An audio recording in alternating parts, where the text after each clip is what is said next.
यह कहानी है प्राचीन काल की, जब भगवान विष्णु ने एक अनोखा अवतार लिया था। यह अवतार था एक मछली का अवतार, मत्स्य अवतार। इस अवतार का उद्देश्य था प्रलय के समय सृष्टि और वेदों की रक्षा करना। आइए जानते हैं इस अद्भुत कहानी को। बहुत समय पहले की बात है। एक महान प्रलय का समय निकट आ गया था। प्रलय यानी सृष्टि का अंत और पुनः निर्माण का क्षण। धरती पर जीवन धीरे धीरे समाप्त होने की कगार पर था। इसी समय भगवान विष्णु ने सृष्टि की रक्षा का संकल्प लिया और मत्स्य का रूप धारण किया। दक्षिण भारत की एक पवित्र नदी में राजा सत्यव्रत स्नान कर रहे थे। तभी उनके हाथों में एक छोटी सी मछली आई जो असामान्य रूप से सुंदर थी। राजा ने उसे वापस पानी में छोड़ दिया, लेकिन जैसे ही मछली को पानी में डाला, वह बार बार उनके पास लौट आई। मछली धीरे से बोलती है, हे राजन, मुझे यहां इस नदी में कई खतरों का सामना करना पड़ रहा है। कृपया मेरी रक्षा कीजिए। यदि आप मुझे सुरक्षित स्थान पर ले चलेंगे तो मैं आपकी आभारी रहूंगी। राजा सत्यव्रत को मछली के शब्दों में दिव्यता और अलौकिकता का अनुभव हुआ। उन्होंने मछली को बचाने का निश्चय किया और उसे एक छोटे पात्र में डालकर अपने महल ले आए। परंतु जल्दी ही मछली इतनी बड़ी हो गई कि वह उस पात्र में समा नहीं सकी। राजा ने उसे एक बड़े पात्र में डाल दिया, परंतु मछली लगातार बड़ी होती रही। मछली का आकार इतना बड़ा होता गया कि राजा को उसे पहले तालाब, फिर झील और अंत में समुद्र में छोड़ना पड़ा। राजा सत्यव्रत समझ गए कि यह कोई साधारण मछली नहीं थी। उन्होंने मछली से प्रार्थना की कि वह अपना असली रूप प्रकट करे। मछली एक दिव्य प्रकाश में बदलती है और भगवान विष्णु के मत्स्य अवतार का रूप ले लेती है।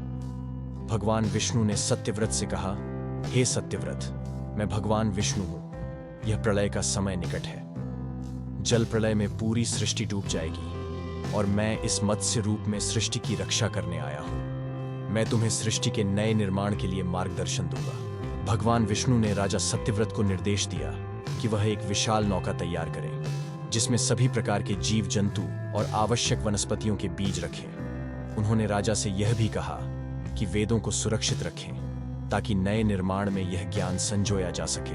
हे सत्यव्रत, जब प्रलय आए तो इस नौका में सभी जीव जंतु और वेदों को लेकर बैठ जाना। मैं इस मत्स्य रूप में नौका का मार्गदर्शन करूंगा। जल प्रलय के समय धरती जलमग्न हो गई और सभी प्राणी केवल उसी नौका में सुरक्षित थे। भगवान विष्णु ने अपनी पूंछ से नौका को बांध लिया और उसे सुरक्षित स्थान की ओर ले जाने लगे।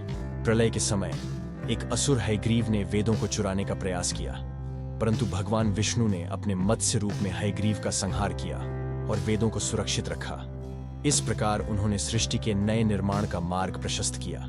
जल धीरे धीरे घटने लगा और धरती पर जीवन फिर से प्रकट होने लगा। राजा सत्यव्रत ने भगवान विष्णु का धन्यवाद किया, जिन्होंने सृष्टि की रक्षा की और जीवन को एक नई शुरुआत दी।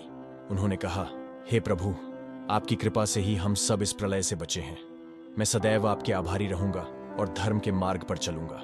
मत्स्य का दिव्य रूप धीरे धीरे महासागर में विलीन हो जाता है और एक उज्जवल प्रकाश पूरी पृथ्वी को आशीर्वाद देता है। भगवान विष्णु का मत्स्य अवतार धरती पर धर्म और सृष्टि की रक्षा के लिए था।